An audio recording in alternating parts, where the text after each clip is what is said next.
दोस्तों, अगर आप इंडिया में रह के किसी भी यूएस के इन्वेस्टर का पोर्टफोलियो कॉपी करते हो, जैसे अगर आप वॉरेन बफे का पोर्टफोलियो कॉपी करते हो, मतलब जिन कंपनीज में वॉरेन बफे ने इन्वेस्ट किया है उन्हीं कंपनीज में आप इन्वेस्ट करते हो, तो अगर वॉरेन बफे को 20% का प्रॉफिट मिलता है तो आपको इंडियन होने के नाते 24 से 25% का रिटर्न मिल सकता है।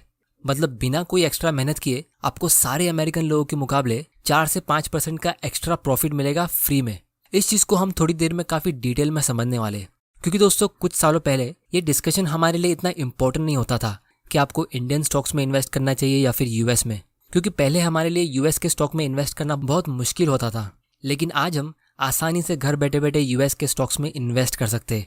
तो इसीलिए आज की वीडियो में हम ये डिस्कस करेंगे कि हम इंडियंस के लिए यूएस में इन्वेस्ट करने के एडवांटेज और डिसएडवांटेजेस क्या है, जिससे आप खुद डिसाइड कर सको कि आपको कहाँ इन्वेस्ट करना चाहिए और कितना।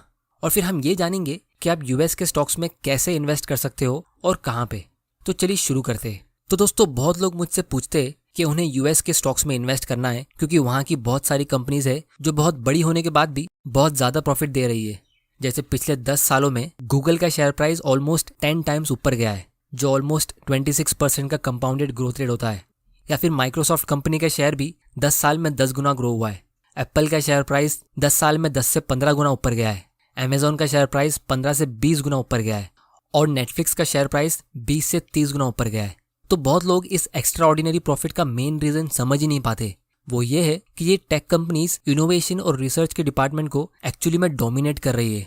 जितना फोकस ये यूएस की कंपनीज R&D पे करती है, उतना फोकस शायद ही कोई दूसरी कंट्री की कंपनीज करती होगी। क्योंकि आप लोग मुझे ये चीज़ खुद बताओ, क्या हमारे इंडिया का कोई भी ऐसा ब्रांड है जो पूरी दुनिया में फेमस है? चलिए इसे छोड़िए, आप अपनी डेली लाइफ में कौन सी इंडियन आईटी कंपनी के प्रोडक्ट को यूज़ करते हो? क्या आप TCS, इन्फोसिस, विप्रो या टेक महिंद्रा के प्रोडक्ट को यूज़ करते हो? या फिर अगर मैं आपसे ये पूछूं कि क्या आज आपने गूगल या यूट्यूब को यूज़ किया, या फिर क्या आज आपने फेसबुक या इंस्टा चेक किया, या फिर क्या आपने अपने कंप्यूटर में माइक्रोसॉफ्ट के विंडोज़ को यूज़ किया? तो आपका आंसर हाँ होगा। तो इसीलिए जो इंडिया की आईटी कंपनीज है वो एक्चुअली में आईटी कंपनीज नहीं है, वो सिर्फ सर्विस कंपनीज है जो यूएस और यूरोपियन कंपनीज को अपनी सर्विस प्रोवाइड करती है। क्योंकि अल्टीमेटली ये इंडियन आईटी कंपनीज लोगों का ही यूज़ करती है, टेक्नोलॉजी का नहीं, और डॉलर में कमा के रुपीज़ में खर्चा करती है, जिससे उनका प्रॉफिट निकल जाता है। अब दोस्तों, इसमें कोई गलत बात नहीं है, बहुत सारे इंडियंस को इससे जॉब मिलता है। लेकिन प्रॉब्लम यह है कि अगर इंडियन आईटी कंपनीज के क्लाइंट्स यानी ये बड़ी बड़ी कंपनीज प्रॉफिट कमाएगी तो ही इंडियन आईटी कंपनीज प्रॉफिट कमाएगी। तो ये बहुत ज़्यादा हैवीली डिपेंडेंट है उन बड़ी कंपनीज पे। इसीलिए जो इंडिया की आईटी कंपनीज है वो इनोवेशन के मामले में यूएस के आसपास भी नहीं है, जिसकी वजह से यूएस की कंपनीज आईटी के सेगमेंट में पूरे वर्ल्ड की लीडर बन चुकी है। और दिन पे दिन इन कंपनीज का मोट स्ट्रांग होता रहेगा, यानी दिन पे दिन इनके कॉम्पिटिटर्स को और मुश्किल होता रहेगा इनको बीट करना। तो इसीलिए यूएस के स्टॉक मार्केट का सबसे बड़ा एडवांटेज ये है कि आपको वहाँ ऐसी कंपनीज देखने को मिलेगी जिसका मैनेजमेंट पहले ही 10 या 20 साल फ्यूचर का सोचता है। अब दोस्तों, दूसरा एडवांटेज ये है कि जब भी मैं स्टॉक पिक करने की बात करता हूँ तो मैं हमेशा यही कहता हूँ कि आपको ऐसी कंपनी में इन्वेस्ट करना चाहिए जिसके बिजनेस को और उसके प्रोडक्ट को आप पहले से ही समझते हो, और जिसके बिजनेस को आप आसानी से इमेजिन कर सकते हो कि वो 10 या 20 साल में कहाँ रहेगा। क्योंकि जितनी स्ट्रॉन्ग आपकी उस बिजनेस की अंडरस्टैंडिंग होगी, उतना ज़्यादा भरोसा आप उस स्टॉक में कर सकते हो और आपके वेल्थ क्रिएट होने के चांसेस भी उसमें ज़्यादा होंगे।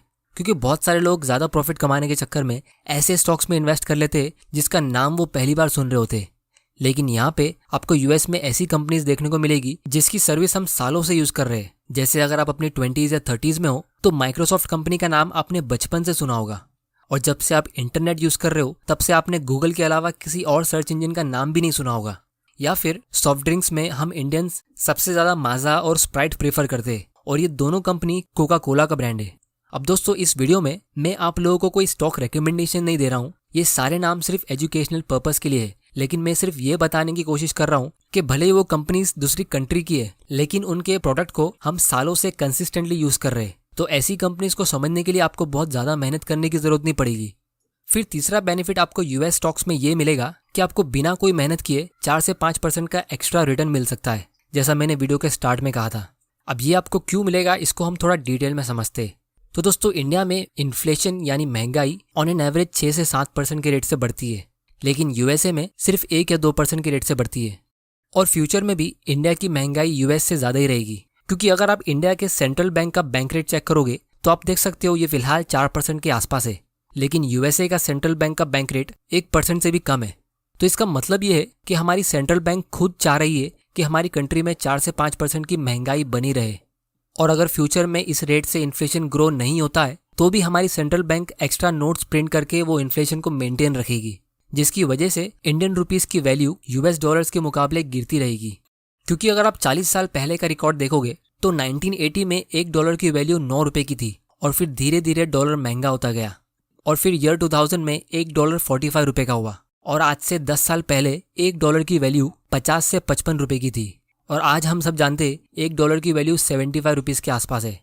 अब क्योंकि आपने ये वीडियो देख लिया है तो फ्यूचर में आपको सरप्राइज होने की जरूरत नहीं होगी ये जान के कि आने वाले 10 या 20 साल में जब $1 100 रुपए से महंगा हो जाएगा। तो इसीलिए ये सिर्फ डॉलर ही पिछले 10 साल में इंडियन रुपीस के मुकाबले 4% के रेट से ग्रो हुआ है। और जब आप यूएस स्टॉक्स में इन्वेस्ट करते हो तो ये रिटर्न भी आपको एक्स्ट्रा मिलेगा, क्योंकि जब भी आप कोई भी यूएस कंपनी में इन्वेस्ट करते हो तो आप यूएस डॉलर में पे करते हो, और जब आप अपना फ्यूचर में स्टॉक्स बेचोगे तो आप यूएस डॉलर को बेच के रुपये में कन्वर्ट करोगे, तो तब तक वो यूएस डॉलर और महंगा हो चुका होगा, जिसकी वजह से आपको बाकी यूएस इन्वेस्टर्स के मुकाबले एक्स्ट्रा रिटर्न मिलेगा। अब दोस्तों, अगर आपको ये चीज़ नहीं समझ आई तो इसका मैं आप लोगों को एक सिंपल एग्जाम्पल दिखाता हूँ जिससे आपका सारा डाउट क्लियर हो जाएगा। तो मान लो आपने 10 साल पहले गूगल कंपनी का एक शेयर खरीदा, तो वो टाइम पे इसका एक शेयर का प्राइस ऑलमोस्ट $240 का था, और आज इसका एक शेयर $2400 का है। मतलब ये 10 साल में 10 गुना ऊपर जा चुका है। तो अगर हम इसका रिटर्न कैलकुलेट करेंगे तो ये ऑलमोस्ट 25 से 26% का कंपाउंडेड ईयरली रिटर्न होता है। तो किसी भी यूएस के इन्वेस्टर को सिर्फ इतना ही रिटर्न मिलेगा, लेकिन क्योंकि आप इंडिया से इन्वेस्ट करते हो तो जब आपने 10 साल पहले इसका शेयर लिया होता तो आपने इंडियन रुपी को डॉलर में कन्वर्ट किया होता, और वो टाइम पे $1 की वैल्यू ऑलमोस्ट 50 रुपीज़ की थी, जिसका मतलब ये है कि आपने 12,000 रुपये का इन्वेस्टमेंट किया होगा, क्योंकि आपने 50 रुपये के रेट से $240 खरीदे थे। लेकिन अभी 10 साल बाद आपको जो डॉलर्स मिलेंगे उनकी वैल्यू 70 रुपीज़ के ऊपर हो चुकी है। तो जब आप अपने शेयर्स बेचोगे और फिर अपने डॉलर्स को कन्वर्ट करोगे तो आपको ऑलमोस्ट 1,70,000 रुपीज़ मिलेंगे, क्योंकि आप अपने $2,400 को 70 रुपीज़ के रेट से कन्वर्ट करोगे। तो अगर हम इसका रिटर्न कैलकुलेट करेंगे तो आप देख सकते हो 12,000 रुपये का इन्वेस्टमेंट अगर 1,68,000 का होता है तो ये 30% का कंपाउंडेड रिटर्न होता है। और इसका सिंपल रीज़न ये है कि जब आप कोई अमेरिकन स्टॉक में इन्वेस्ट करते हो तो आप सिर्फ उस स्टॉक में ही नहीं बल्कि यूएस डॉलर में भी इन्वेस्ट करते हो, जो खुद से एक अलग रेट से ग्रो होता है। फिर चौथा बेनिफिट ये है कि जब आप यूएस स्टॉक में इन्वेस्ट करते हो तो आप सिर्फ एक दूसरी कंट्री में नहीं बल्कि पूरी दुनिया में इन्वेस्ट करते हो, क्योंकि जैसा मैंने पहले कहा था वहाँ पे ऐसी बहुत सारी कंपनीज है जो अपने प्रोडक्ट्स को सिर्फ अपनी कंट्री में नहीं बल्कि पूरी दुनिया में बेचती है।